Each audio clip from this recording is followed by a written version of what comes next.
Greetings, fellow investigators, and welcome back to our video podcast, Into the Darkness, where my friends and I play the Call of Cthulhu role-playing game. I'm your host, Tom Rayleigh.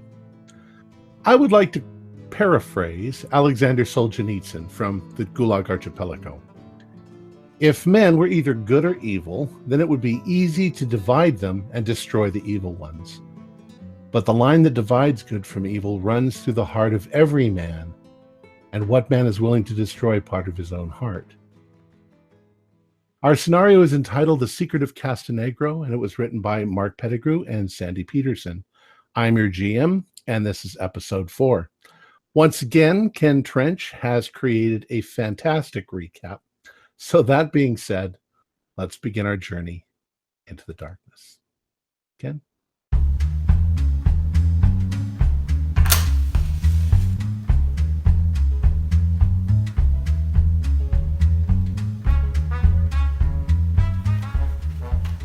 The road to Castronegro was a hard one. The road winded through the hills and valleys towards the mountains where the caves were. That Lane character threw up again. I'm going to need to give that guy a nickname. Anyway, we made it there eventually and headed towards the caves. Hey professors, over here! Haston began to search around the caves for old artwork, and with his sharp eye he caught some unusual men or creatures there on the walls. He showed us the pictures, and even with his expertise in Indian culture, he knew it was Indian in style but had never seen anything like it before.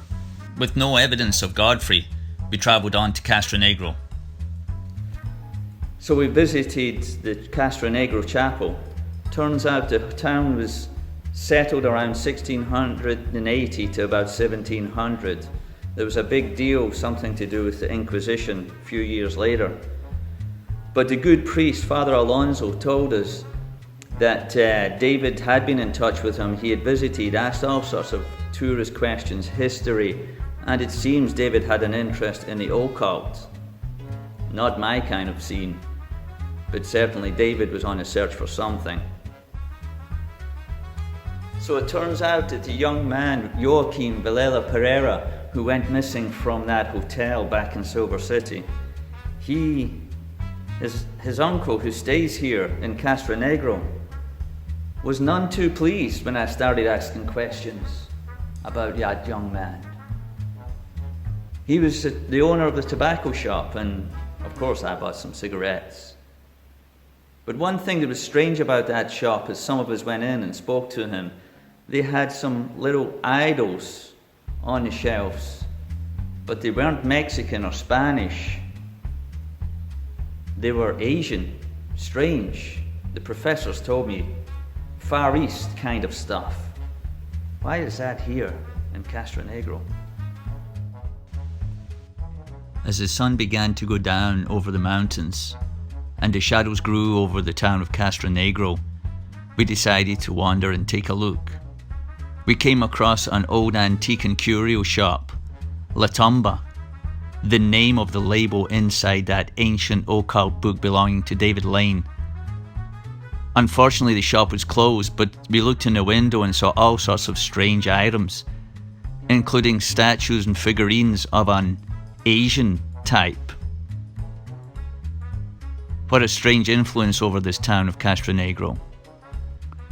If we survive this night, we'll certainly be visiting there in the morning. So we decided to head back to our hotel, the Harara, that evening for a meal. And then we stepped out the door to the bar, but we didn't get far because there was a shot in the dark. Holy hell! Professors, get your heads down! Somebody's taking a shot!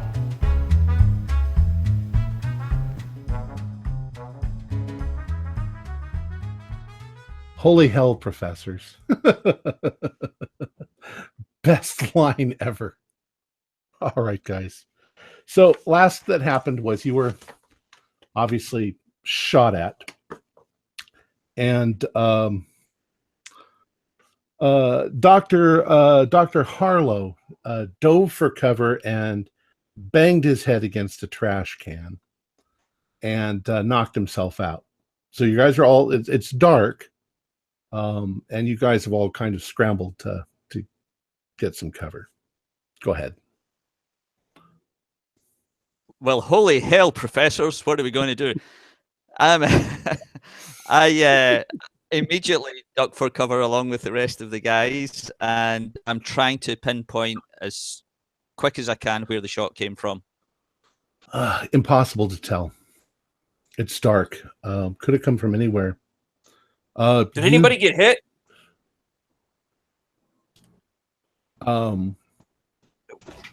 I pathetically crawl myself back into the building on my belly. You realize that Dr. Harlow dove and he's not moving. I forget, Tom. How dark out is it right now? Well, it was late evening when you left the bar.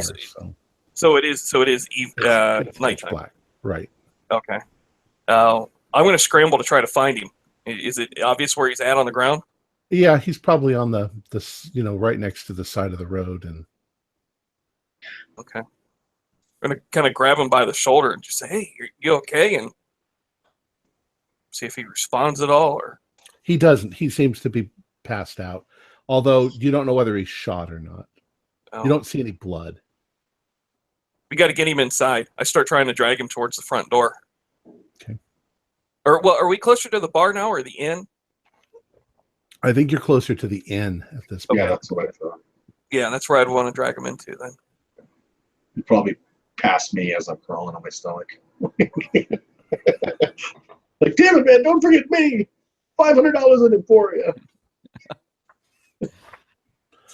All right. Well, as you're Hey, Julius, give me $500 and I'll save your life. Yeah. Done, son. Give me $1,000 if you can find the shooter. Sam pulls out Bob and Betsy. Yeah. And he's basically he's covering the guys, you know. So I'm really looking to see if there's going to be another shot and where that might come from. Well, as you're sort of crouched down and hiding, no other shot rings out, but the shot could have been anywhere. No, you know what? You have enough experience that you would realize that the bullet hit the building right next to you, ricocheted off, and made the cool little ricochet noise. But the shot sound came a second later. So the shooter must have been quite a ways away shooting at you before the sound impact of the shot hit you. Dr.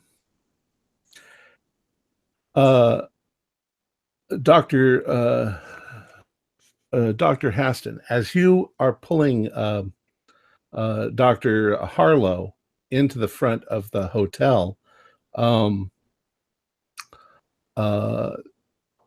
Herrera, the owner, is behind the counter, and he sees you pulling him in, and he's like, "Holy hell, what the hell's going on?" Holy hell's going to be our thing now. We were shot at. He I don't think he's hit, but he fell. I don't know. I got to check him out. It's so dark out there. I couldn't see him very well. Well, he kind of helps see any blood. He kind of helps you pull him in, and you guys bring him over to a chair that's there. But he's knocked out completely. You don't see any blood or wounds. All right. Do you want me to? Do you want me to get a hold of the sheriff? Yes, man. And I take a drink of my flask. Kind of offer it around. Anybody? Take another one. I'll see what I can do. I'll get a hold of him. Hey, can I do just a general first aid to make sure he's okay? Doesn't need any more urgent care. It doesn't look like it. He banged his head. It's pretty obvious he hit his head then. Yeah. Well, I think maybe we just need to give him some time. Do you have a wet rag or something? Something cold, maybe? Yeah, I can get that for smack him across the face. I've seen this in the movies, and I smack him once, and then I smack him again. Damn it, man! Get a hold of yourself. This is what we do, right? you suddenly realize that you're beating up an unconscious man. Maybe it's not the same as it was. Dr. Yeah, Mr. Hisney, Lane, that's Mr. Lane. Please don't, Mr. Lane, Mr. Well, I'm just trying to help. Ah, damn it! And I take another drink of my flask, kind of shaking, offered around again. Anybody? I think you need a couple of those, Mr. Lane. I think that's an excellent idea. And I just kind of start drinking, and I go get myself a wet rag and start wiping my own face. What an ordeal! I think it's time for us to leave. My brother's probably not here. Your friend, he's probably not here either. You guys are welcome to search. I'm thinking about going back to Boston. Yeah, where's Mr. Steele and Professor Hisney at? Yeah, we've come into. We're not staying outside for target practice, you know. Okay. So you're all standing in the lobby.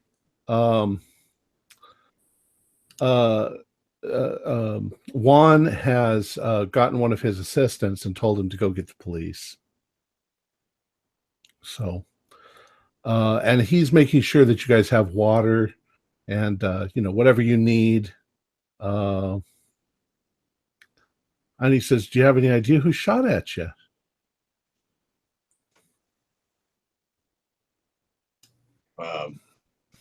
No. I certainly don't have any enemies in this part of the country yet. Anyways, he makes sure you have whatever you need.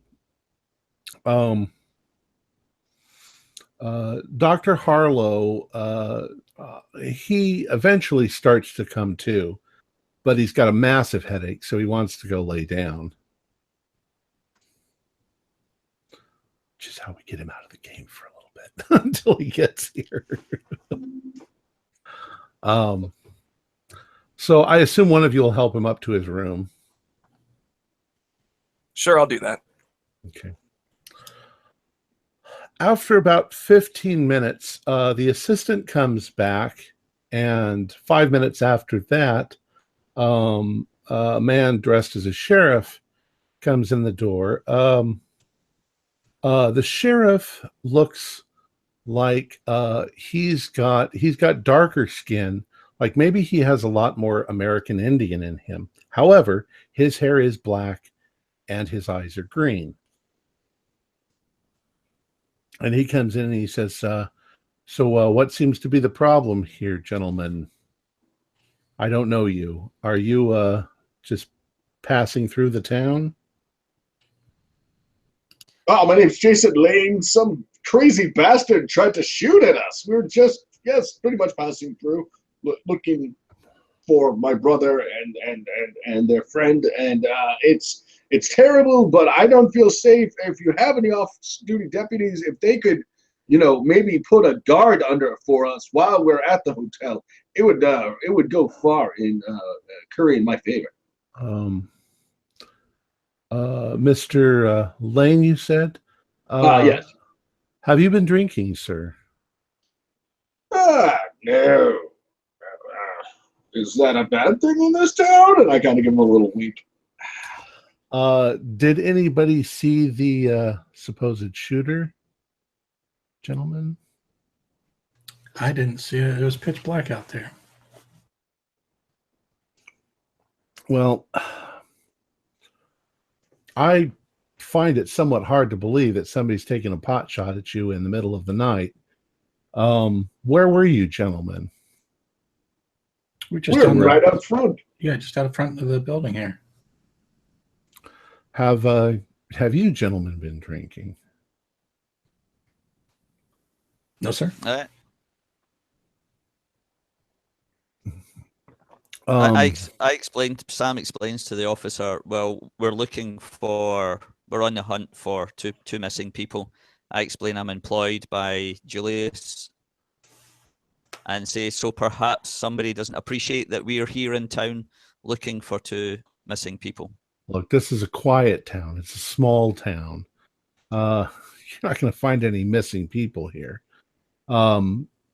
I'd suggest that you get whatever business you have done tomorrow and go on your way. But you'll post a deputy here until we're We're done, right? Until we leave? No, I don't think so. I don't think that I you're mean, in any real danger. I could make a sizable donation. I'm sure, you could use, a pool hall in this town, or maybe a culture, so a library, maybe. Look, I don't want any trouble in this town. You understand? Strangers come in here occasionally and make trouble. I don't like trouble. So you just stay out of trouble. Don't bother too many people and leave. All right?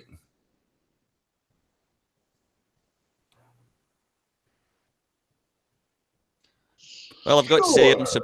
surprised at that. Surprised at your attitude when we are concerned about this town and went missing immediately after, and a professor who was also visiting the area and went missing. Well, I don't know anything about So- that. So I said this is a quiet. Do you have a license So for this? I just Why do you have guns? You know, I really think you're talking about guns getting shot. What's So with the guns? we're talking about getting shot at. He's not the shooter. You know what? He's with us. I'd like to see some identification and some. Why are you all my here in this town? God. Why don't you I give go? him my ID. I give him my ID, and I show him the newspaper article about David Lane. Well, there's nobody here by that name.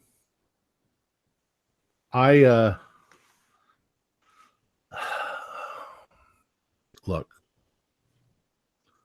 I think you should just go and look elsewhere, because there's nothing going on in this town. This is a quiet, simple little town, and I like it that way. And I don't like any. This is just, you've gotten me up practically in the middle of the night to come over here. Nobody was injured. Does anybody get shot? Nobody. But we were shot at. You've obviously all been drinking. I think you should just quiet down. I think you should all just go to bed, and tomorrow find your way out of town. All right? And we'll leave it at that. Was officer, maybe we got off on the wrong foot. Hi, I'm Julius Clayton Lane, and I slipped my ID with $100 bill in there. Would you rather sleep in the jail? No, I've got a nice comfortable bed upstairs. Thank you very much for. Then perhaps I don't think protective custody is necessary, but I do appreciate the offer. All right. And he gives you the stink eye, and then he turns around and leaves. Like, doesn't take the money, nothing, just like, fuck you. Yeah, he leaves. I can't bribe my way into a whorehouse. This is one tight-lipped society. This fucking Money's no good here in this town. Nope.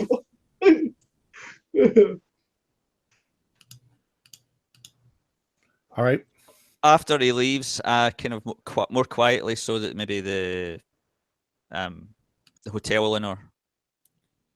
Well, you noticed can't that keep while he was talking to you, the hotel owner was kind of like wide-eyed for a second, and then went back to cleaning up.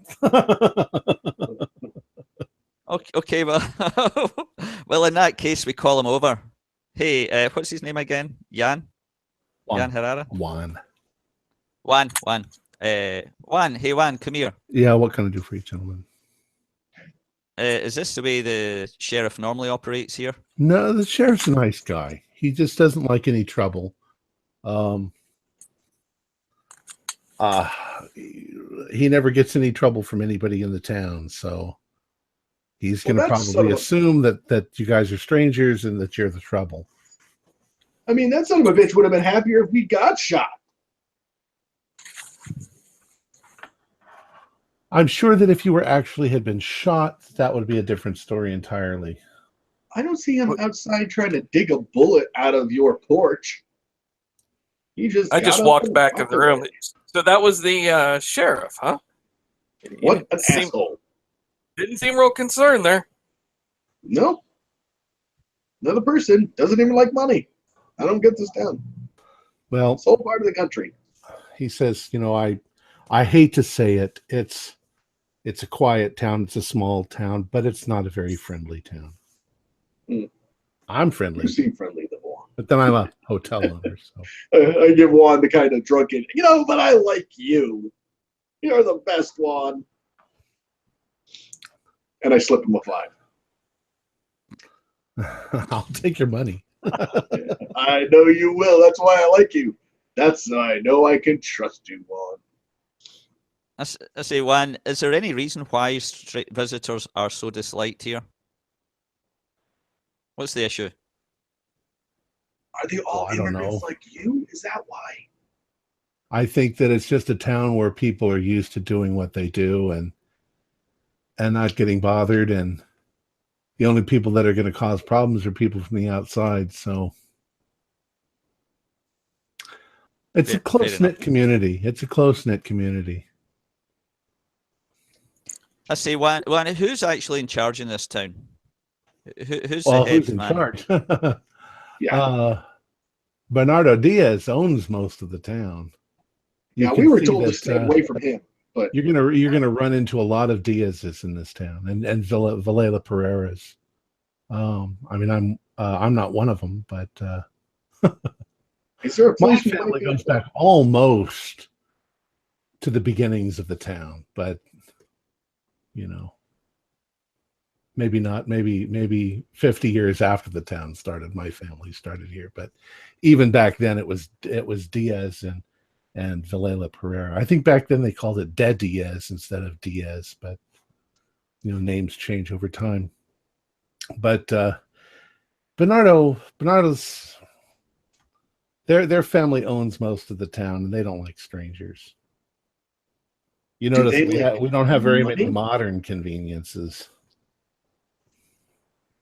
Because maybe we could, I could, give a donation to the Diaz's and explain our, for an audience with them, and maybe they could give us more time here and less shooties at Well, us.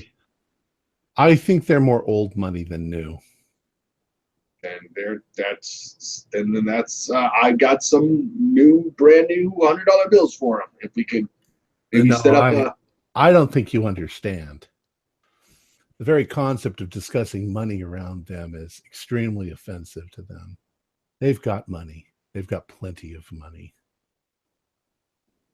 They don't talk about money. One of them. See, Juan, is this sheriff kind of the work dog for Bernardo Diaz? Oh no. No. I mean, he's a sheriff. He's not a bad man. He's not a bad man at all. It's just like I say, he just automatically assumes that strangers are going to be the bad guys. Sure. Well, I appreciate your advice. What the hell was his name?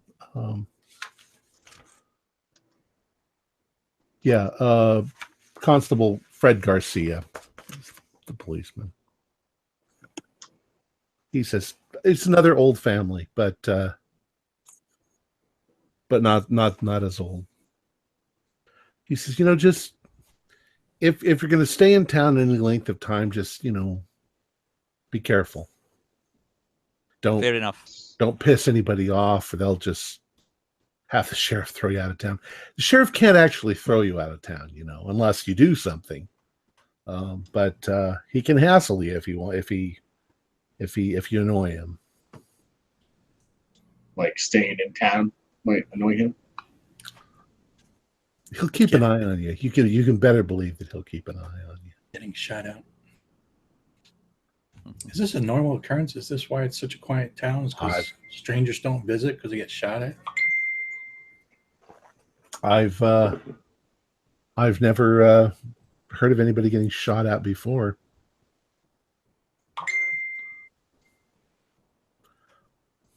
French fries are done. When was the last time there was any crime in this town? Maybe somebody getting the drunk. That's about it. Hmm.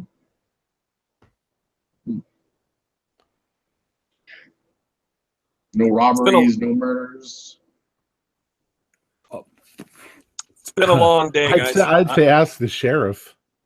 I say we should turn in, avoid standing in front of windows, and get up early, make a fresh day of it. Yeah, I think that sounds like a plan, Professor. All right. Okie dokie.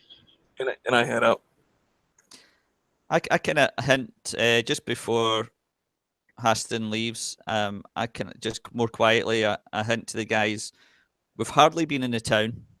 Okay, we've ruffled maybe 2 or 3 feathers.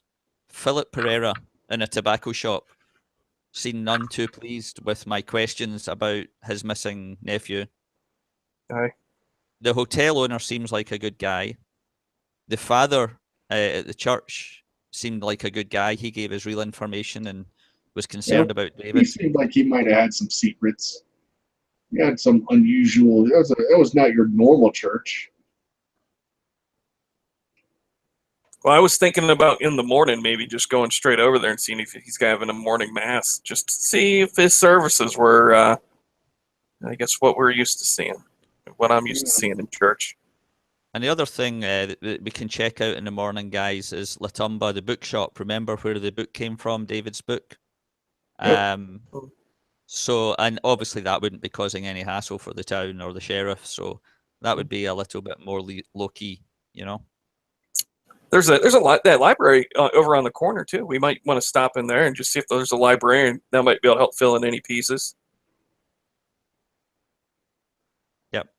These are all good ideas, but when do we plan on leaving the town then? Like the evening, or where do we go from here?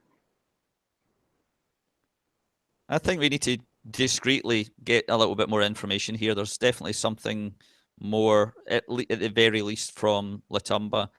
I'm in a mind to go back to see Philip Pereira. There was something about his reaction to the questions about his nephew that seemed dispassionate or slightly suspicious, but I don't know.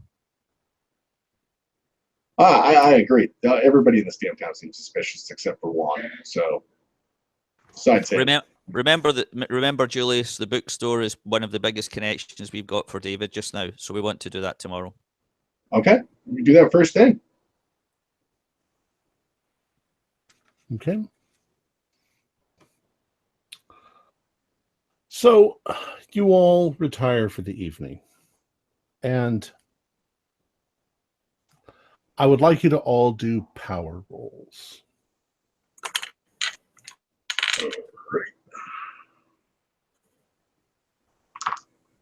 Fail. Yes. A hard success. Critical success or hard. If you passed, you spend the night Critical. somewhat uncomfortably, just because you got shot at, but you do manage to sleep. If you didn't, you find that you wake up a couple of times during the middle of the night with a start, as if you were having a bad dream, but the contents of the dream just seems to instantly fade away. You can't remember why you were frightened, but you wake up, you're sweating, and you tell yourself, okay, it was just a dream, and you drift back into sleep. But you have a pretty lousy sleep. All right, next morning comes. We'll assume you all go downstairs, and Juan Herrera serves you guys a breakfast. And you're all around the breakfast table if you want to talk, or if you want to just go. I think Steele's right. We should go to that bookshop, find out what we can, maybe hit a mass, and then we just get out of here. Yeah. Maybe we can hit a morning mass before everything opens up. Yeah, if that's possible. Whatever works out best with the time. I'm not a church-going man. Okay. Yeah. Well, Father Alonso didn't seem to have much of a congregation there, but he. So we can stop in and see what he's up to, and if he's going to do that. Yeah, watch him sacrifice a goat or something. Huh, I hope not. Man, sorry. All right. So you do manage to get there. His you're not sure whether he's already served mass or not when you arrive. He may have served very early mass. If he's Catholic, technically he's only allowed to serve once a day. That's the service, I think. That's a rule in our church. So he may have already done it in the morning. And of course, he could do it without people there or not. When you enter the church, there are still some candles lit. You don't see him. Remember that there are a couple of rooms in the back of the church. I think the door to the left was his office. But this time when you go into the church, you go in through the main doors. And just to your right-hand side are the stairs that go up into the bell tower. Oh. And for some reason, maybe it's the morning air or whatever, but there's kind of a cold draft coming in from those stairs, coming down from those stairs. The rest of the church is warm, but there's just something chilly about the stairs leading up. They're wooden stairs, and they spiral up. Would it be too much of a stretch to say that the person who took the shot at us could have taken the shot from this bell tower? It's possible. That'd be a good vantage point. It's the highest in town. So even me, I shoot rifles, my guy does, but just being like an avid hunter, I could make that assumption that this is the highest point in town. This is probably the best place to take a pop shot at somebody. Okay. Let's go. Guys, you want to check out the upstairs real quick? We just gonna go another place. Sure, why not? Let's go and see what's going on. Yeah, and I feel a little uneasy. Yeah, I'm a little uneasy about just going up there, but so I'll just wait right here. I think that just seems weird to me. You want to go? Like, I got another one. I got to pull out two broken. I mean, Steele's got plenty of them too. It would make sense if there's a cold air or a draft coming down, then a hatch has been left open, going up into the tower, or a door. Sure, let's go check it out, Steele. I'll go with you. Plus the father's not around, so we can always be checking out and make sure he's okay. Yeah, of course. What else would we be doing? I'll go with you. Okay. So we have 3 people going upstairs? Okay. The second that you put your foot onto the first step, you hear that it's going to creak as you go up. All right, let's see who might be stealthy. I don't think I have those skills. I'm really good on stealth. I don't mind sneaking about a bit. Yeah, why don't you just go check it out yourself? You think you might be able to make it up there? Steele? Sure. Awesome. Yeah. We'll I'll let you know if somebody comes, but I'll say, look at that beautiful whippoorwill. That'll be the code word. Whippoorwill. All right. So you start heading up the stairs, and they spiral a couple times going up. And along the side of the stairs, there are a couple little windows to let some light in. But the higher up the stairs you go, the darker it gets. and you finally get to it's hexagonal when you're finally going up the stairs. It's a hexagon. You reach a landing. You come up into a small little room, and the room is very dimly lit because the windows have louvers. They're slats of wood, so there's just little slits of light coming into the room, and you can see that the bells are up above you in the tower. But right in the center of the room, there is a statue. What does the statue look like? Well, you'll probably have to pull out your flashlight to take a good look at it. Okay, I have a look about.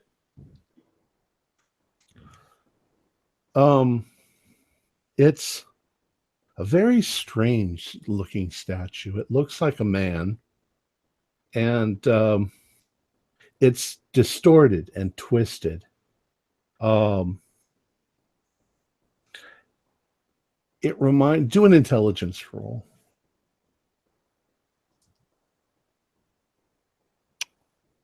Oh, 99. It's a fail. Well, it's grotesque. It's like an emaciated human figure. It's got a shroud sort of wrapped around it. It's got a sickle in one hand. So like death, that sort of a figure. And one of its hands is extended and pointing, and the hand is like a bony figure. But everything is exaggerated on it. It reminds you of some Spanish art where, especially like crucifixes, where the Christ crucified is really bloody, and there's real, it's overly gross. But the twisted figure seems to be pointing like, you're the one or whatever, but it's just pointing in a direction. Do a listen roll. Oh, seriously? Yeah. 96. That's a fail. I'm so creeped out by the statue. I don't have a clue. All right, do a sanity roll.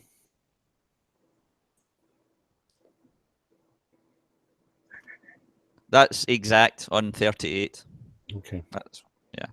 So you passed. Just take 1 damage because Okay. it's creeped you out so much. Yeah.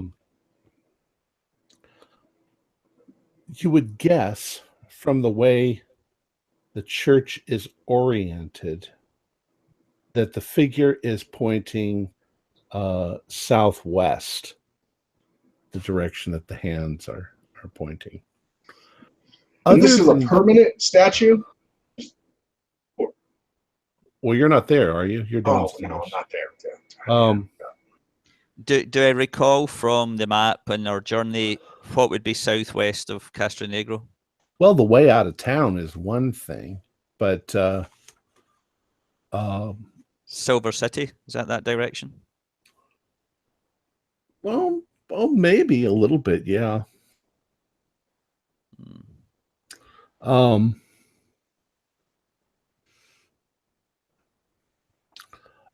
It also seems kind of like the air up here is thin, like it's musky or musty and hard to breathe. A scanner around about in the different parts of the area just to see if there's any other. I'm also thinking about the strange little idols we saw in the tobacco shop and also in the La Tumba window, and I want to see if there's anything else scattered around the room or anything. It doesn't look like it. In fact, it's fairly dusty. Also, this figure doesn't look anything like the little Asian or Indian figures that you saw before. Is there any inscriptions or writing on the statue or anything like that? No. You don't see anything, but it looks definitely sinister, you know. Sam's kind of beginning to feel a little bit out of his depth here. This isn't his, expertise. So I'm thinking I better go and speak to the professors downstairs. Okay. Is there any other rooms off on the stairway going up? Is there any other kind of passage? There's a ladder going up higher to where the bells are, but okay. Well, the I want bells, to. there's actually a rope going down, so the bells can be rung from downstairs. I want to go up the ladder to the top because I had the same thought as Julius about potentially somebody shooting from this direction. Okay. It doesn't actually look like there's any place up here that you could shoot from. I mean, you couldn't stick a gun through the louvers. They're too thin together. But as you reach the top, and you're kind of on a little catwalk, really. There's no railing, so you have to be kind of careful. Maybe you stay on the ladder. Once again, do a listen roll. Okay, that's a success. Okay. You're staring at the sort of loft above. I mean, the vault above you, and the big bells.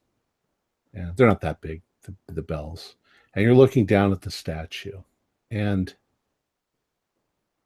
it's a little chilly, and you fancy that something is whispering to you. Voices are whispering, but it might just be in your imagination. It might be the wind blowing across the louvers that's making that strange whispering sound, but it really starts to unnerve you. I kind of strain to hear if I can catch any words, like if it's been carried from somewhere else. It just seems like it's on the verge of words, but Sam says to himself, "Holy hell, I'm getting down this ladder. I'm going to go down and speak to the professors because this is something I don't really know about." All right. So you go down the ladders and then down the stairs. I'll be like whispering, "Sam, do you see anything?" Stop whispering. Was that you that was whispering there a little while ago? Yeah. What took you long enough? What did you see up there? I explain the statue, tell him how grotesque, I just explain how creeped out I was. Guys, this is one of the weirdest little towns I've been to. We're in a Mexican town with Asian statues and something that looks like death in the bell tower. A statue. I suggest to the professors maybe they should take a look with their expertise in cultures and all the rest of it. All right.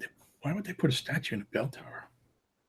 Well, we've got some familiarity with the local culture. Some what you're speaking of doesn't necessarily immediately ring home, but we could take a look, I guess. There wasn't any other activity that we've seen down here, right, Tom? We haven't seen the priest walking around anywhere? No. Okay. Okay, at this point, I'm feeling confident that I could go up there. At first, it seemed odd, but since he went up and came back, I guess there's no harm in it. Okay. I hand Gregor the flashlight and say, "You're going to need this. Have a look about." Okay. So is Gregor the only one going up? I'm going to stay down here. This doesn't seem to, see it. You just got me curious. I would like to see the statue. Okay. So Gregor and Hisney, you both go upstairs. And same thing. You get to the landing and you step into the room, and the atmosphere in here just seems really, really thin, and you can hear your hearts beating in your chests, because now, after what he said, you're actually quite disturbed before you even see the statue. And indeed, the statue looks like a twisted, grotesque sort of figure wrapped in a shroud with a sickle and pointing.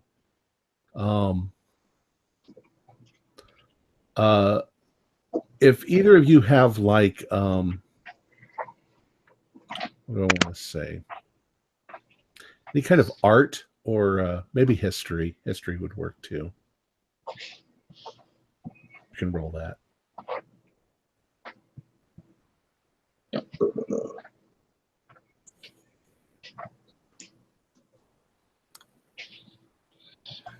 Yes, I passed actually. History. Okay. Fred? No? No, that's really Anymore, not strong or just suit the for me. one? Okay. So you're very sure Okay, thanks. that it's of Spanish origin. Maybe 15th or 16th century. It's old. It's probably made out of polished wood. The detail on it is extreme. It's extremely well detailed. But it's got that sort of grotesqueness of Spanish art. Other than that, it seems like just a statue, very creepy statue. And you all can do listen rolls. Would I be able to know if it does it seem Catholic? 74. Well, there have been periods in history when the Catholics have put some very weird things on their churches, usually the outsides, gargoyles and things like that. I'm pretty knowledgeable with the local history when it comes to the anthropology of the people and the archaeological finds we've made. Is there anything that maybe just jogs a memory there? No, not really. Okay, so if you were to do anthropology, you would once again concur that it's probably Spanish. Okay. It's not native art to the United States. It's I made mine by one. I failed. Okay. If you failed, you also hear what sound like whispers in the air. And you're not sure if it's just an effect of the louvered chamber or what, but it creeps you out. You can both do sanity rolls. You can all do sanity rolls too. Can I peek out the louvers to see if anybody's standing out on the roof? You can just see the tiniest little slit. Okay. And you're seeing mostly wood. You're seeing the wood of the louver that's in the sunlight. I gotta pass on sanity. I found. If you fail, take 2. If you pass, take 1. And that's pretty much it. You can see footprints in the dust of that are obviously all by themselves. So it was Ken's character. Where did my paper go? Oh, there it is. Just Mr. Steele up here pushing stuff around.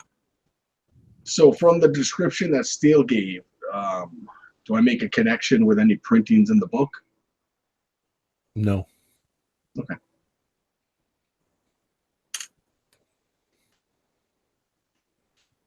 Yeah, I don't get it, Dr. Hisney. I really don't know what this thing is. I mean, it looks like it's really in the right place here in a church tower, but I don't see how it's relevant to anything we're working on. Yeah, you're right. Yeah. I'll just take note of it, but definitely weird. Yeah. Okay. So I'll head back down. Okay. And just as you are coming back down the stairs, the priest, who was in the back room, comes out and he sees you guys and he's like, "Oh, I thought I heard somebody out here." I say, "Is that a beautiful whippoorwill over there?"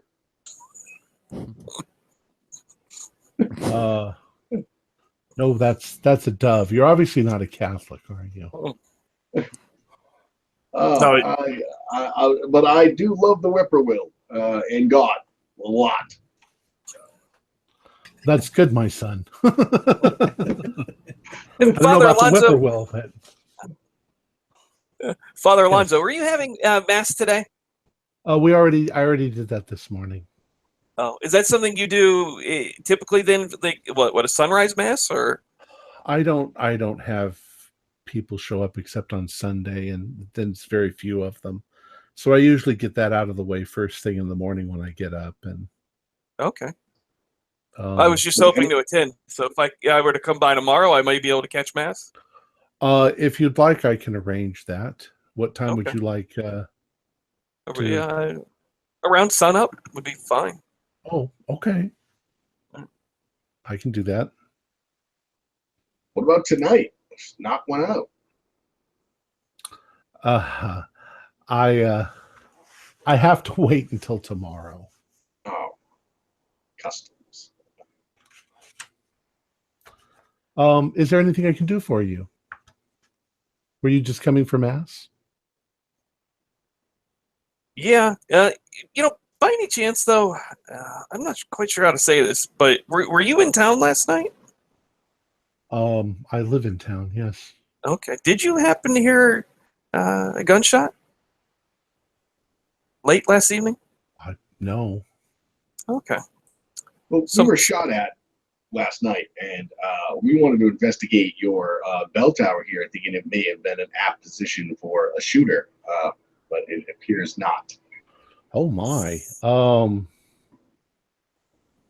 I can't think if there's a. You think somebody was in the church and shot at you? Well, not to disparage your name, but it is just happens to be the highest point in reference to the inn where we were staying. So, well, I saw you coming down the stairs. Did you find any place where they could have put a gun? I mean, there's windows up there. Was anything broken? Didn't see anything broken. Saw a really unique statue up there, though. Oh, that thing. Yeah, what is that thing? That's pretty awful. It's awful. Why would you have such a thing up there? It was, and I do apologize for, if we've offended you by just going up there on our own. Oh no. It's an old thing. It was brought here by the original the Diaz family back in the 1700s, or when they founded the town. We keep it up there because nobody wants it in the church. It's not like the other, there's going to be statues of Mary and statues of Joseph and stuff like that. He says it's in that old grotesque Spanish style, and it's disturbing. And yeah, was it displayed more prominently in the church before? Oh, I don't know. It may have been. I didn't put it up there. It was up there when I first joined the congregation, but when I first was sent here. But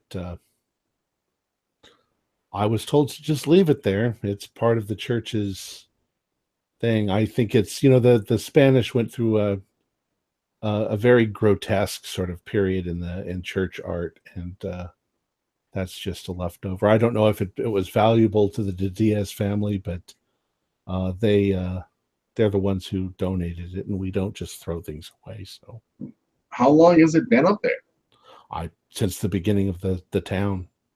So probably it's been in the same spot since the 1700s. That I can't tell you. It may have been more prominent to the church before that. Gotcha.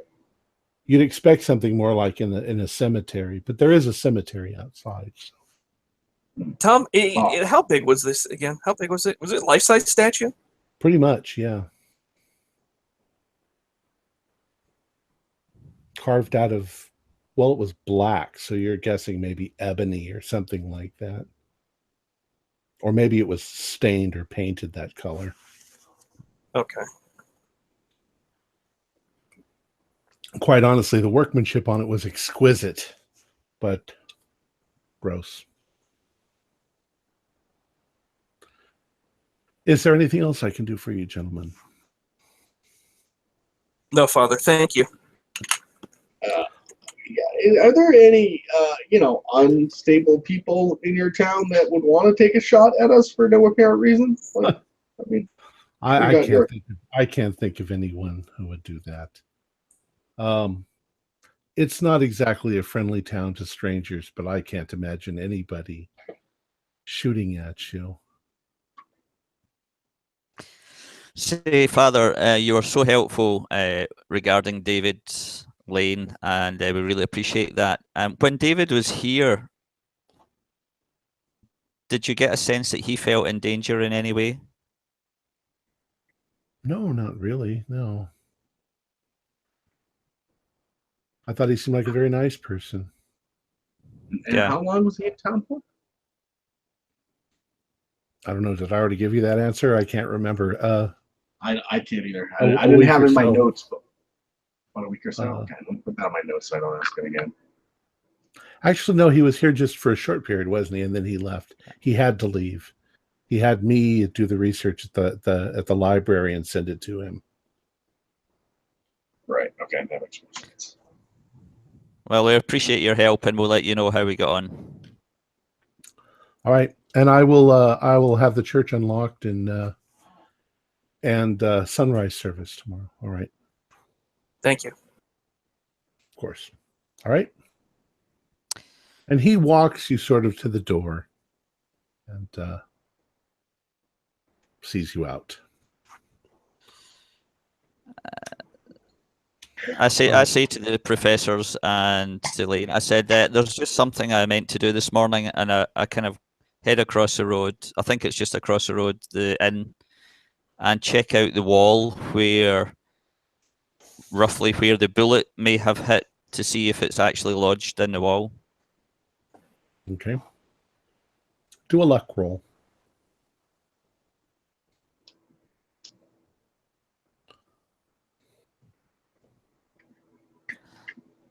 I'm very unlucky. Well, what you find is a place where the bullet ricocheted, but the location of the bullet you have no idea. There's definitely a mark, though. So definitely proof that you got shot at the very least. Right. Well, it's not a pristine wall either, so. But yeah, you can find the spot that looks like a fresh bullet mark. Right. Are there like 30 other ricochet marks on the wall? Yeah. No. He really hates this wall. It was just the fact, gentlemen, the fact that when that gunshot came off, it sounded like it was a distance shot, so probably a longer range rifle, and that I was just hoping to see if the bullet was like a rifle shot, but hey ho. Do you want to go shopping for books and go to the library and things like that? Let's do all that stuff quickly. Surprised nobody's heard this gunshot either. I don't find that to be a coincidence. There's a community deafness. Yeah. Yeah. To the bookshop? Sure. You're heading towards La Tumba? Yeah. Is that what you mean by the bookshop? Yeah. Yeah. All right. Yeah. Where the book was purchased. As you arrive in front of La Tumba, you can see that there is a sign in the door, and it says,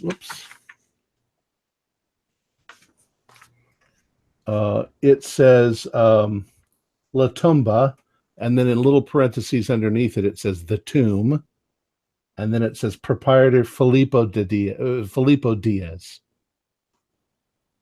And it's open.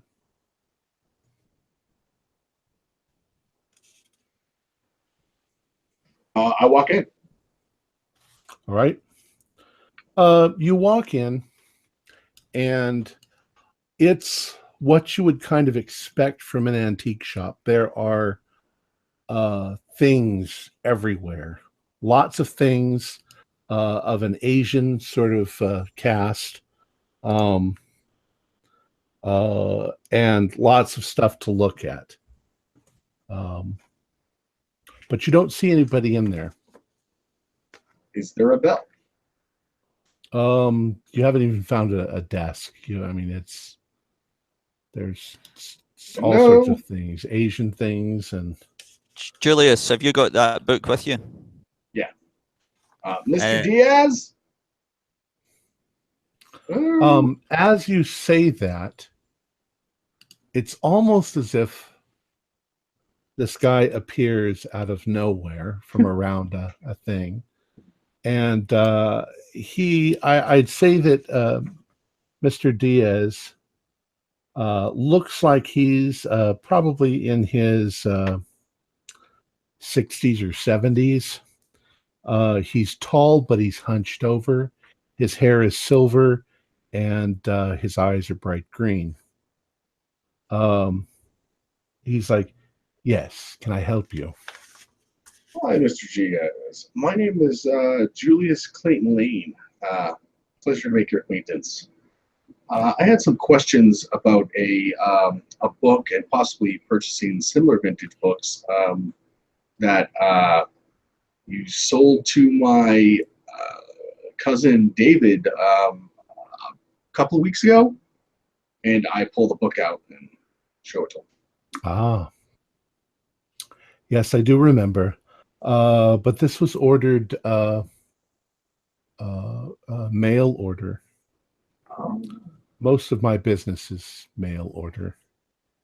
But I do remember this book, and I remember sending it out a few weeks back.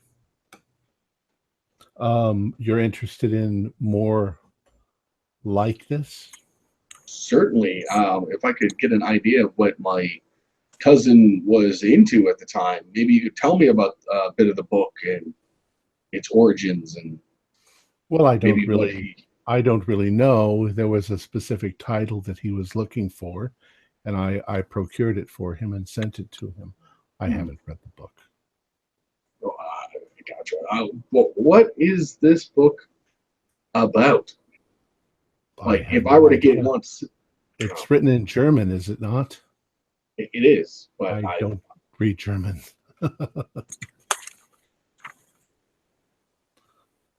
I just thought of the proprietor of the book. You may have more details about it. That's unfortunate. So, have you ever actually met my cousin David? I don't believe so. Unfortunate. Is there any? If you gentlemen feel like looking around, please. Yeah, sure. We'll shop around. I'm looking for really, really expensive looking books. If you have anything in particular that you're looking for, send me a message and I'll see what I can get for you. I'd like to ask Mr. Lane. Mr. Lane, can I see the receipt out of that book real quick? There's something on there I wanted to look at. Sure. Well, there's not a receipt. There's just a label on the back. Oh, it was a label. I apologize. I thought it was a receipt. Okay. I'm a little confused because I thought we found the book in Godfrey's study. Yeah, I'm pretty certain we did, and I'm not sure if I'm not sure where that leads us to. If the book got to Godfrey through Mr. Lane. Oh wait, did we screw up? Did we put the book in the wrong place? Oh yeah, I thought we found it in Lane's. Yeah, that was my bad. It was the letter to the priest was to David, not the book. So the book was actually Godfrey's. So all right. So my bad. All right. Push the rewind button. Just switch all that conversation around to Dr. Godfrey. Okay, I just want to make sure in case there was some sort of trail there that we just maybe inadvertently picked up on. Okay.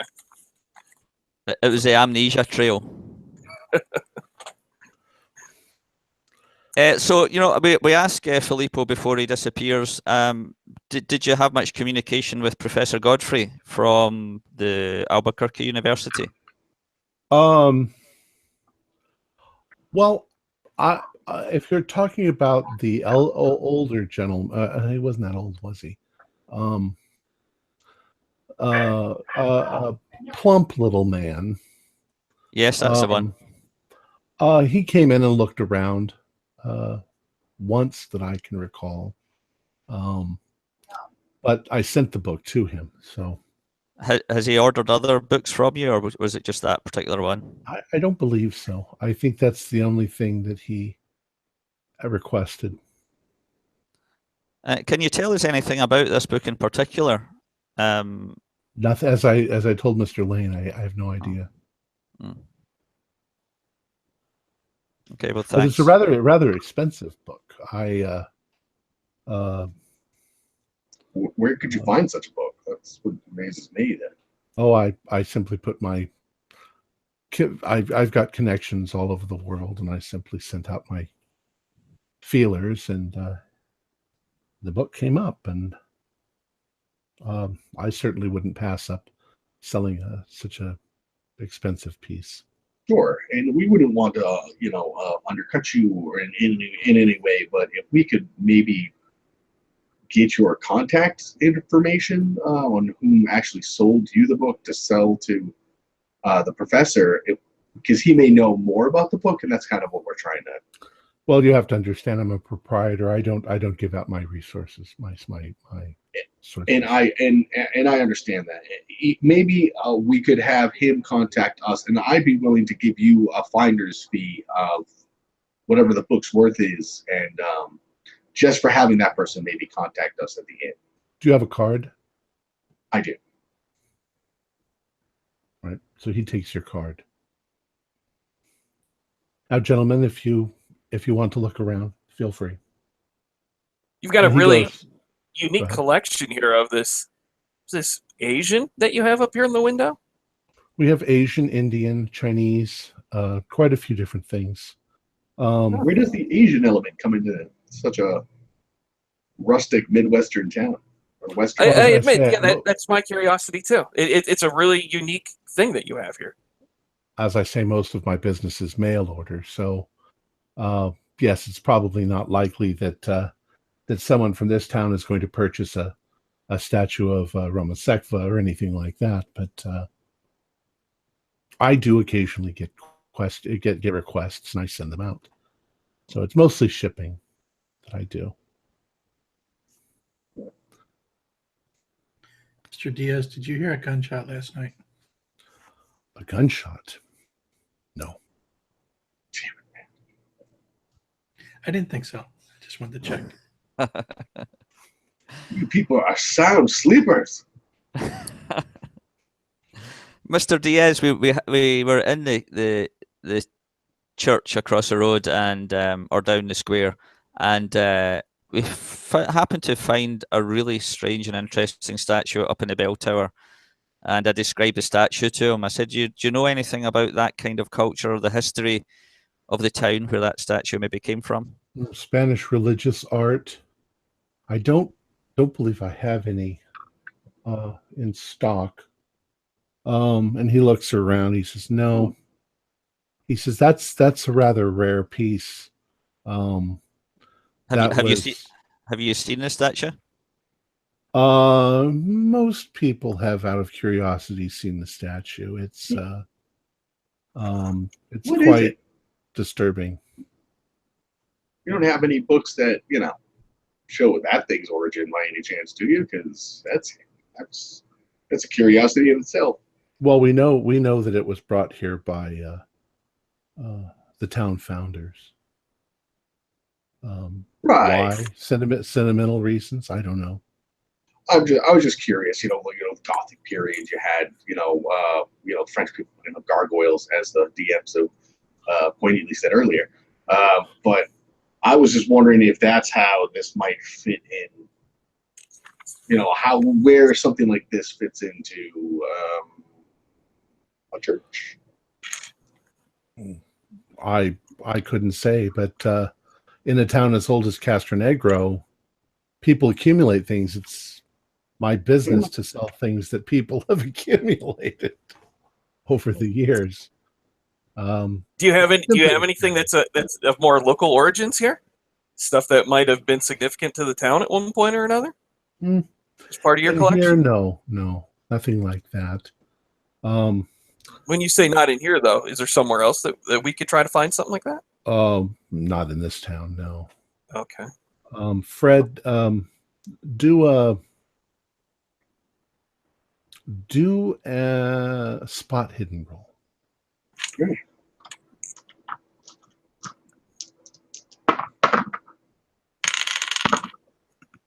Pass. Okay. Fail. 89. You notice, well, that was just for Fred. Okay. One thing that suddenly strikes you as you're saying what you just said is there's like nothing in here of Native American stuff. Oh, You'd expect to see cut. at least, to see like trinkets or American Indian stuff around, but there's none of that in here. Yeah. Anyways, what are the rest of you doing? I assume you guys are wandering around, maybe? I don't know. Maybe find a book that has anything to do with the history of the town. I don't know. Well, there are mostly standard sort of books on astrology and occult and faraway exotic places and things like that, in addition to whatever normal stuff you might find in a bookstore. But there's not a huge amount of books. It's mostly rare antiques and things like that he's got. Is there anything at all that relates to the cave dwellings that we visited? Mm-mm. No. Nothing. But Diaz goes back to what he's doing, unless you have some more questions for him. And you guys are sort of looking around. I'd like you to all do spot hiddens.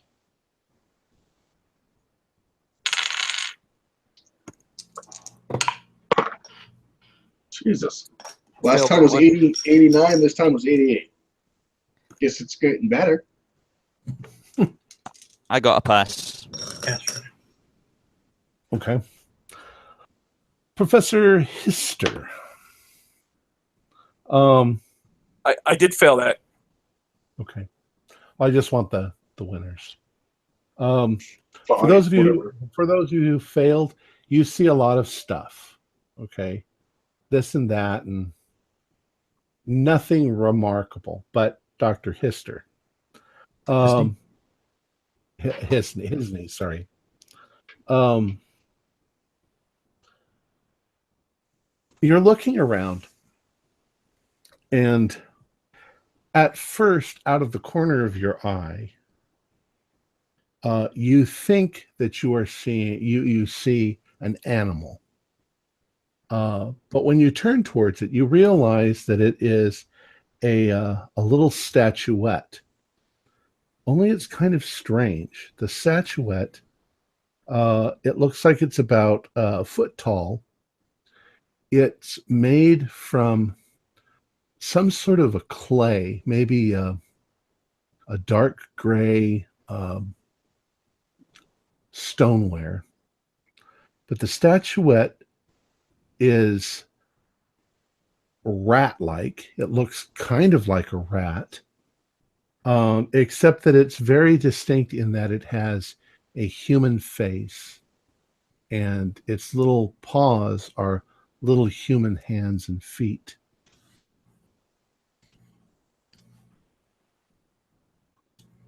Okay. I'd like you to do a sand roll. That is pass. Okay.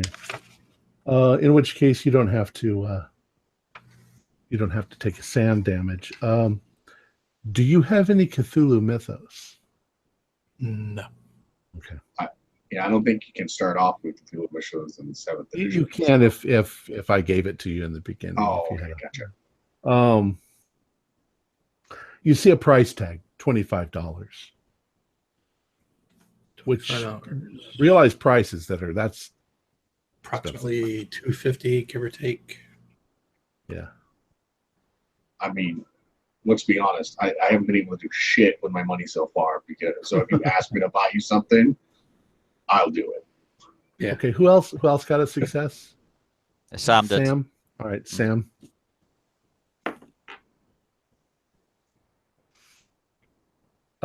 Sam, you're looking around, and the first thing that you run across is an old book. It's kind of lying on a table behind something, but it looks like a fairly old book. When you open it up, you can see that it's written in Latin. And on the title page, there's a date of like 1458 or something like that. Do you have any Latin skill? No, nothing at all. But can I tell what the title is? Is there a title on the spine or on the first page? There is. I don't actually have the title, but your first thought, just from the way the word is structured in the title, maybe it has something to do with. Well, you're not really sure. Do you open the book? Yeah, I have a little flick through. It's obviously really old, so I'm careful with it. Okay. You flip through it, and it's almost all text, but occasionally you run across a picture. And the first picture you run across is it looks like it's a woodcut of maybe a South Sea island, and there are natives, and they have almost what looks like a little butcher shop set up with arms and legs and human body parts hanging. Is the author Stephen King? No, I'm not sure how you'd say that in Latin. Stephanus Rexus, or but it's definitely a depiction of what looked like cannibals. I have a flick through. Is there any other woodcut pictures? There are a number of other woodcuts now that you know what you're looking for, and all of them seem to have to do with cannibalism. Some of them are very gruesome, like how to properly cut up a human being for the choicest of body parts. Go ahead and do a sanity roll. Oh, a critical success for a change. Okay. 1d3. So a d6 divided by 2. And you see that the price on the book is $80. Man. I say, Professor Hisney, take a look at this. Come on and be weirded out even more. Have a look at this. Do you know Latin?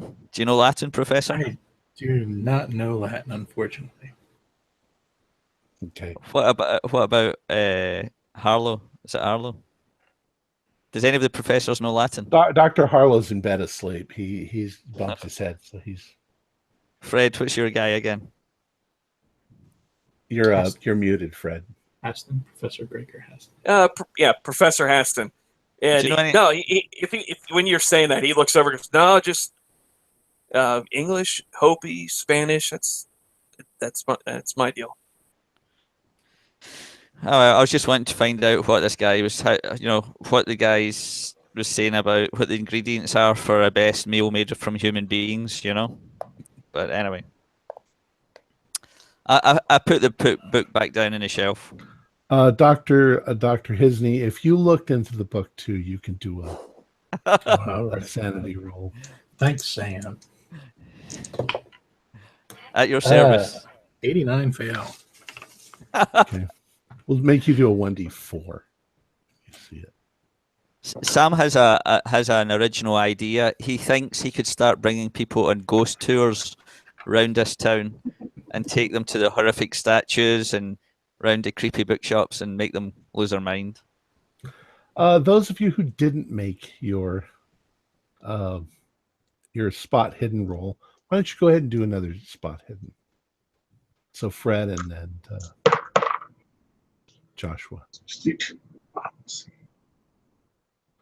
What was that? I just said I got a 62. I got to see if that has. That No, time- just failed again. By 2. That time I got a critical success. Oh. All right. So you're looking around, Dr. Haston, and you find a couple of things. The first thing that you find is a wax cylinder for a gramophone. However, looking around, you don't see a gramophone. There's an odd mark on the cylinder's container. It looks like it might be in a language that you're not even familiar with. More like maybe pictograms or symbols that have been written on it.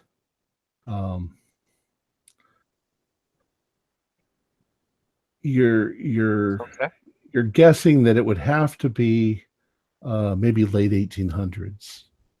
By the 1920s, people aren't using those anymore. They're using records. But you look around the room and you don't see a gramophone. Price on it is $20. But there isn't a gramophone. Okay. No. It just looks weird, the markings that are on it. As you're also looking around, you notice a collection of 6 little strange statuettes, the same as the ones that you saw in the other store. I mean, was it the tobacconist's? Only his were made out of clay. These seem to be carved out of some kind of a stone. You're not sure what stone, kind of a dark greenish stone. Did we have any inkling as to the origin of these kind of things, or what culture, what it came from? It could be Asian, it could be Indian, just definitely something from the Orient. Okay. Is there a price on these also? Yeah, they're $50 each.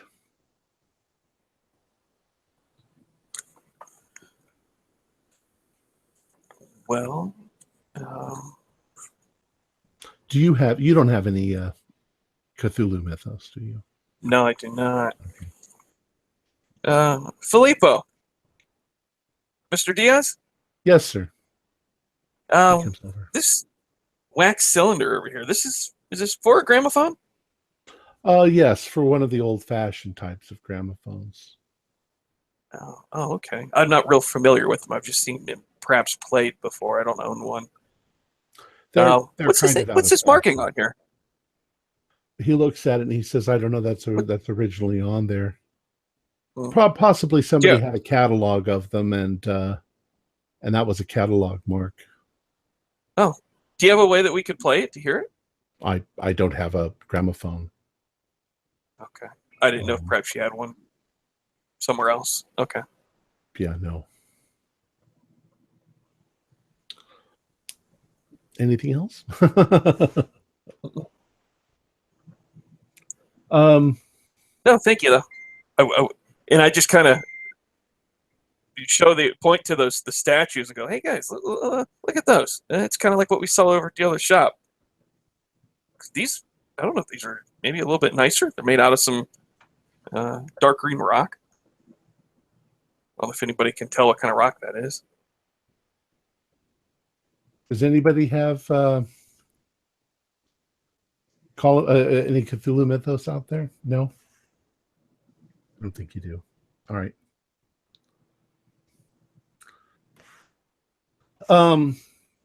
So what else would you like to do? There's still tons of stuff in this store if you want to keep exploring. Could I do an archaeology roll to see if I could tell what green rock that is? Well, archaeology will tell you what possibly what culture it came from. Wouldn't I'd that like be to give that a anthropology? shot. You'd need geology to give you. Yeah, isn't archaeology basically the same as geology? You have to. Geology is rock. What kind of rocks are? Archaeology is ancient civilizations. Yeah, archaeology, you're kind of learning stuff from the pieces you can find that were kind of left behind. Like ancient Egypt of civilizations, correct? Yeah, and geology would give you clues as to perhaps the natural history of an environment. Where oil is found is the biggest. How mountains are formed. Yeah, it's where to find oil and how to teach people how to find oil. Through archaeology, could we tell whether or not we know that kind of stone was common in this area through archaeological studies of what's around here? That's possible. But what about at this natural point, wood? you've never seen any stone like this, quite like this before. Oh. It's not jade, for sure. And is it actually stone? I pick it up. Is it heavy like regular rock?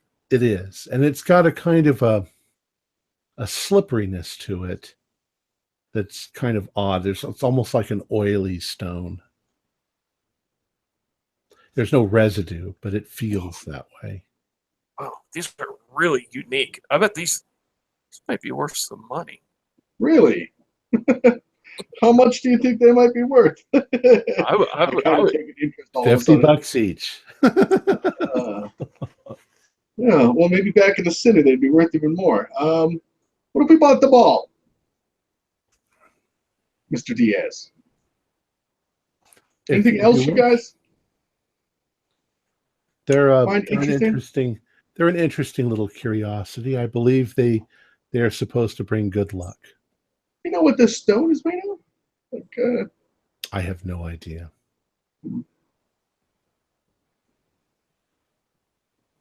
All right. Anything else you guys are interested in the store? Before we go check the library out? I'll show you the rat figure, but I'm not interested in buying it myself, so I'll just bring it to your attention if you want to. Yeah. Do you think I show it to the professor? I go, do you think this thing would be worth any money? Holy crap. That thing is ugly. I don't know what that is. What Probably culture not, would right? think up something like that? They'd be some twisted fucks. Yeah. All right. So, how many statues are there? There are 6. Yeah, I'll buy all 6. Very good. I'll wrap them up for you. Thank you. Any type of chest we might be able to put those in? Hate to have them get damaged.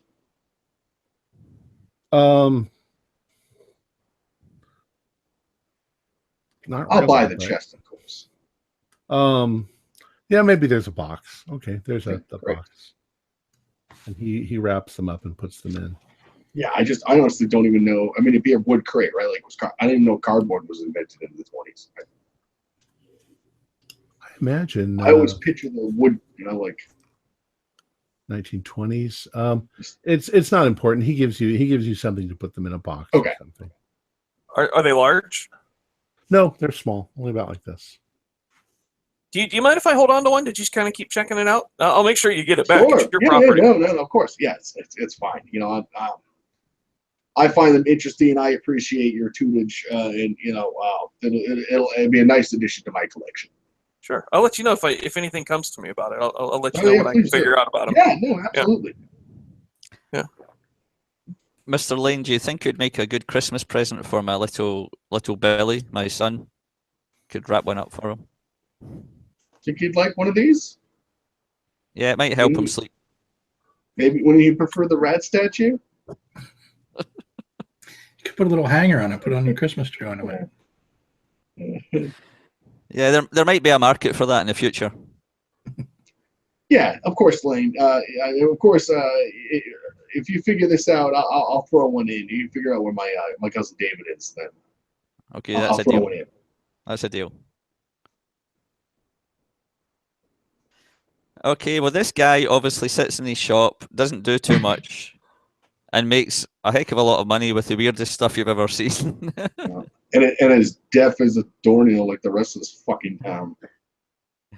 Yeah, is it time to go to the library, guys? Yeah. Okay.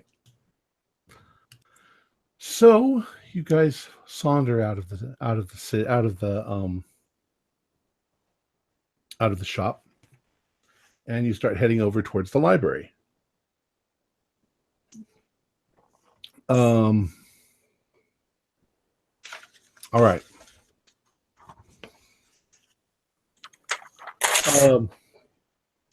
The Castronegro Library is one of the few wooden buildings in the town. It's fairly modern. Looks like maybe it's no more than 20 years old.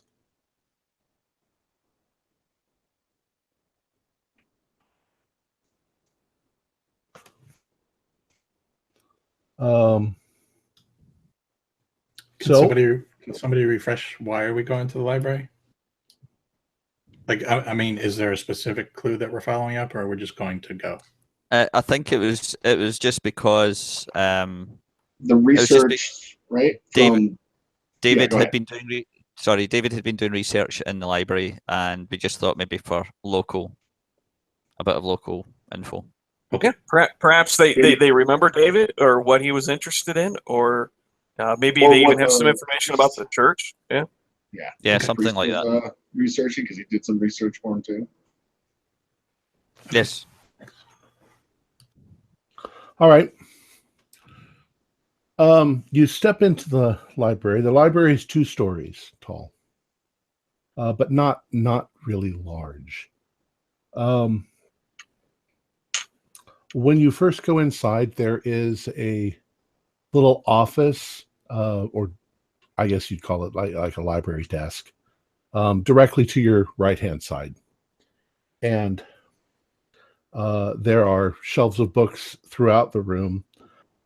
There are, it looks like 6 little reading rooms on the far side of the wall, and there's stairs going upstairs.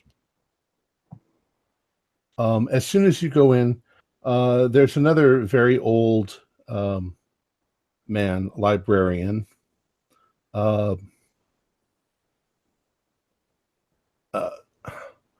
He's got a cast about him like he doesn't go outside very much, so he's very pale.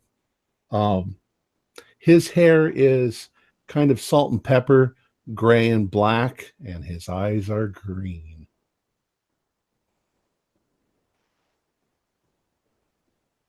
Okay. So, what would you guys like to do? Good morning, sir. He's like, good morning. Is this a private or a public library? Please, you may browse at your leisure. Okay. If we were to want to check out anything, can anybody get a membership or sign out books, or do you allow that? We don't allow non-residents to take books out, but you're welcome to spend as much time reading them as you want. You can use any of the reading rooms, except number 2 is a private reading room. Hi, I'm Julius Clayton Lane. Pleasure to make your acquaintance. I am looking for some information about my cousin. I believe that he may have spent some time at this library, and I was wondering if you might recognize him, and I show a picture of him, patroning this building. He looks at it and stares at it for a couple of seconds, and he says, I think this man came in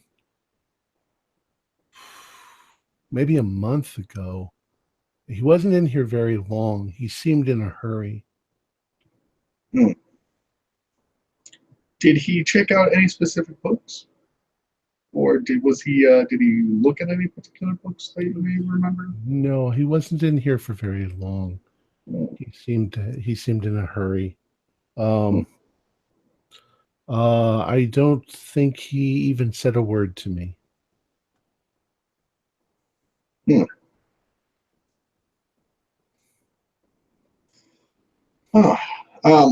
Also, do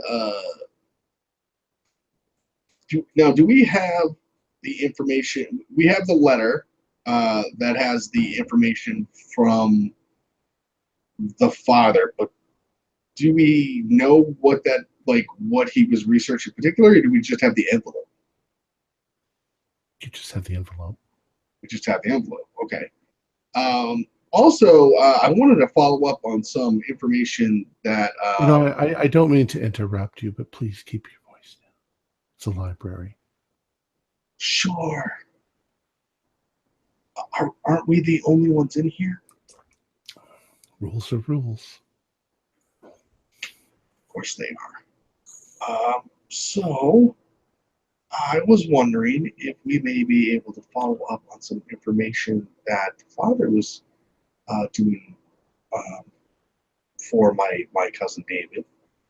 So if we could maybe check out a couple of the books he previously were researching, so that we can take some more extensive notes. I'm sorry, what are you asking? May we see the books that the father has checked out between the time frames of this date? And I put the envelope. Father Villela Pereira. Father Villela Pereira is an avid reader. He's in here all of the time. He's checked out many, many books. Great. Do you not keep track of them? No, not particularly. I mean, if you can't trust the priest.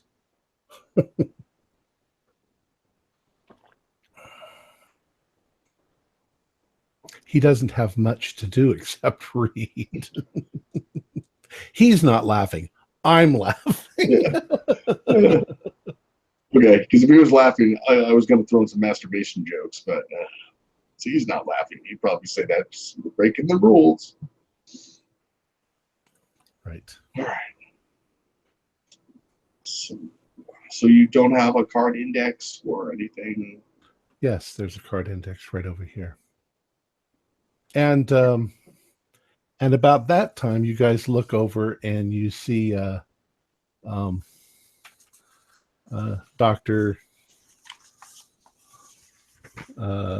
Dr. Harlow join you. He comes walking into the library. Kind of rubbing his head. He's got a big bump on his head. Morning, Doctor. What happened? What's going on? Quiet, please. Shh. You took a heck of a fall last night when we got shot at. We had to drag you in the building. Where am I at? The library. This will make you feel better. I give him the flask and be like, don't let the librarian see it. He's a real stickler for rules. My guess is you just walked across the road from the inn here to the library. Yeah. Oh. Okay, so what's going on?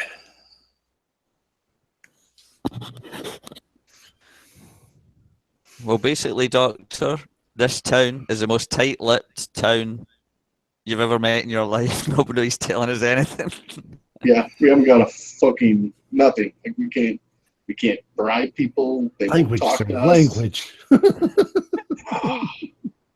If you'd like to have a discussion, please go into one of the reading rooms and. All right, let's go to a reading room. We all go in the reading room. Number 2? No. Can you? No. Why can't you a private conversation in there? Fred, Dr. Aston? Where did my thing go? All of your names on it. Oh, here it is. Okay. Yeah, Dr. Haston.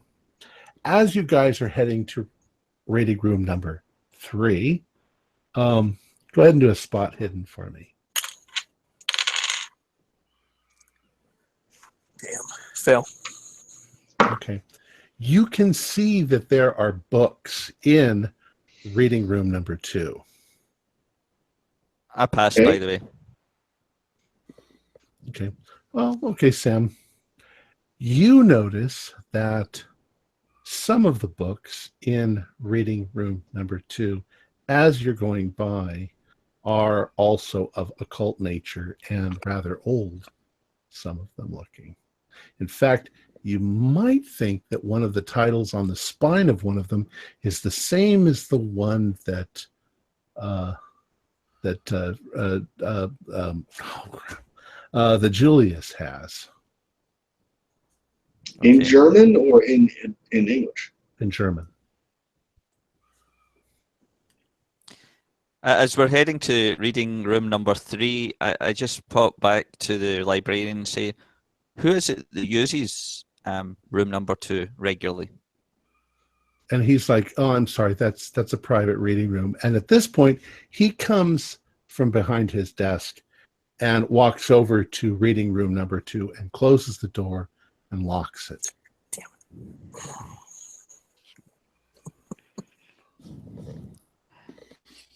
Just to clarify, was there anybody in that room, or you just saw the books? Okay. No, just books.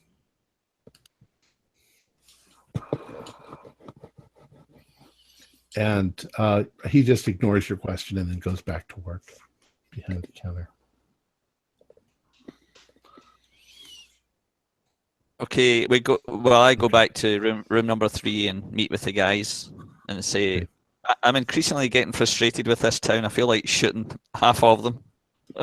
Yeah, I think that's a brilliant plan. I am willing to give you $50 a scalp. I don't know if that's the rate nowadays, but certainly seems like a reasonable amount of money. We have a sheriff. We have a sheriff who doesn't follow up on gunshots. We have a collector who doesn't know what he's collecting, and we have a librarian who locks the door and doesn't loan out books. Yeah, no scalping, please. No scalping. If you want to shoot someone, do that. Just don't scalp anybody. You're forgetting about the demonic priest who, holds on to evil, deathly relics that I won't even look at. Okay. Demonic priest. Okay, now I know I hit my head, but what are you talking about? Well, I mean, he says that it's just a relic, but there's some type of a statue upstairs. I personally didn't go up there. That looks like some type of evil black monolith of death, I guess. I'm not sure. It's life size though. Yeah, it's as big as us. Some bad it's up mojo in the church tower. I would call it the creepy statue of death, and it's hiding up in the tower. A big statue of death in the tower. Yeah. Wow. Okay. It's kind of been hidden away. It seems the townspeople didn't like it. It was too gross, grotesque Spanish style. I can understand that. They're really pretty superstitious about anything death-wise. So I can understand if there's some statue of that being put away.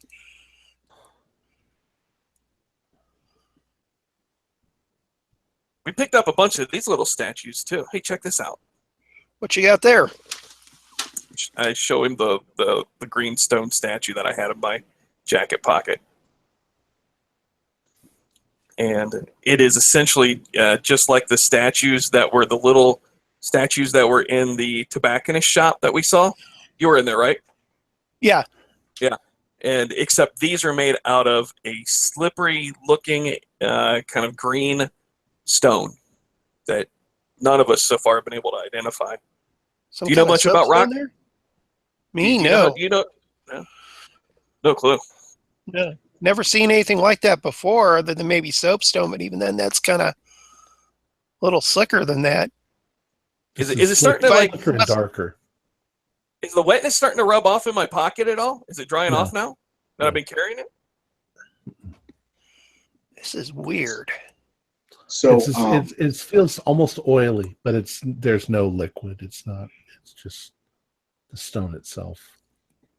So maybe we should ask the librarian if he could bring us some information on the founding families of the town and Castro's roots, because I believe that's what Alonzo told us that David was researching.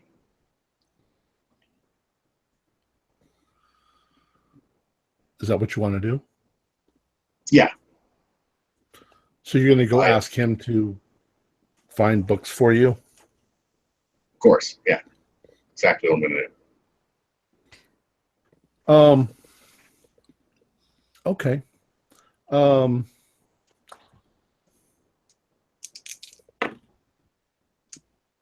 right. He brings you the first little batch of stuff that he brings you doesn't give you any more information than what you already collected. The date of when the city was founded and stuff like that. But he tells you, there's more. There's actually quite a lot of history books and things in the library. They have a collection of newspaper articles and the usual stuff you'd find in the library. Do you have anything about the history of the church over there? I mean, it really stands out in this town. We'd like to know a little bit about that. I think that's a great idea. But maybe we should investigate what David was looking for before we start branching out, because maybe there's more to be had than what he gave us. That's fair. We can stay on tack. Yeah. He's helpful for a few minutes, but then he's like, "Gentlemen, it's a library. Please just look for yourselves." That's what I kind of figured was happening. I just assume everybody's annoyed with me at some point. Like, charm doesn't seem to go very far in this town either. But you guys all have fairly high library use, correct? Yeah. We need to do some library rolls. Sure. Yeah. Maybe it'll help clear my head. I look around here. What specifically do you want other than the church? I've got, so in my notes, I've got that the Father Alonzo was giving David information on the town of Castro's roots of the founding family, and then I've got a really shitty note that says interested in the cemetery of Valaro. Have their own vault. So I think that's the information I got from him. But I think maybe following up with, because we got the letterhead from David, but we don't have the information that the father sent, and the father seems to didn't give us any of the nitty gritty that might help us understand why everybody's being a dick in this town. Maybe there's something there. Well, if you're looking for history on the church, go ahead and do a library roll. Okay, I'll go ahead and do that. Figure out a little bit of a penalty because I'm still foggy in the head. So I'll give it a go. How much of a penalty would you say, Tom? We'll just do a penalty dice. Okay. Hard success, actually. Okay. Here. You find information on the church, the year that it was built. You find some notable priests. It seems like in the early years of the church, there were a number of controversies, some clashes with certain members of the town. There was at some point a threat to close down the church, but eventually it looks like that seems to have been solved, and the church continued. They maybe got another priest, and things cleared up. But it's not really clear what the conflict was. It seems like maybe some of the more industrious people in the town were less religious, and they wanted the property for, putting in buildings and not the church itself and things like that. But they seem very mundane. All right, I'll pass the word or the information on to Mr. Lane and anybody else who's looking for it. What about maybe the history of the town itself? Like, well, you don't really find anything more than what you already knew. But go ahead and do a library roll. Okay, I could do that for him. Well, he was asking, so he can do the library roll. oh no, okay. I'm asking one of them to do it for me. Oh, Unless okay. any other professor wants to take a shot at it. Yeah, well, while you're doing that, how about another professor, Dr. Hisney? Yeah. Sure. Pass. Regular. Okay. You find an interesting book written a while back on the history of the Castronegro area before the town was settled. A lot of it is conjecture because there's no written records, but there is information. Some of the more interesting stuff says that there was a tribe of Indians in this area. They were unrelated to the nearby Apaches, Comanches, Zuni, or Navajo.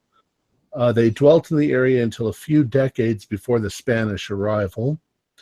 The Indians raised a number of stone monoliths, and the names of their gods were retained for hundreds of years by the neighboring tribes as a kind of a curse.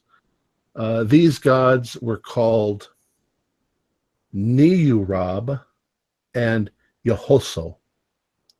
Evidently, the tribe was wiped out by the Navajo around 1650, and the tribe left behind very few things, but a few of their stones can still be found in the hills surrounding Castronegro. There wouldn't be any pictures. No.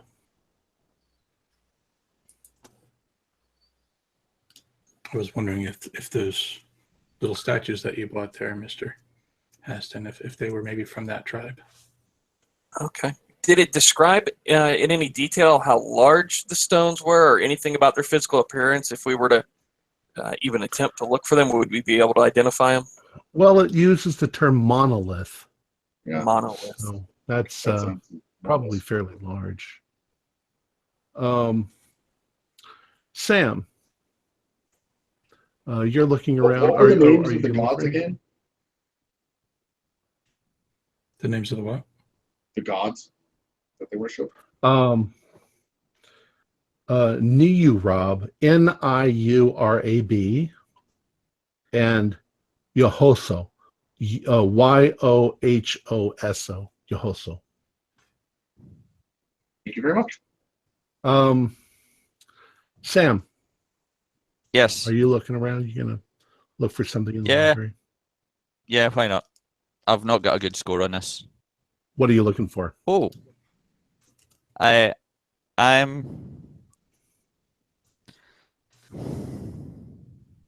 I guess I'm looking for something similar in terms of the early days of the town, but I'm kind of interested in this family that seems to be in control. The Diaz. Diaz, I think it was, yeah. Okay. Bernardo Diaz and his ancestors. Okay, go ahead and do a roll. Library roll.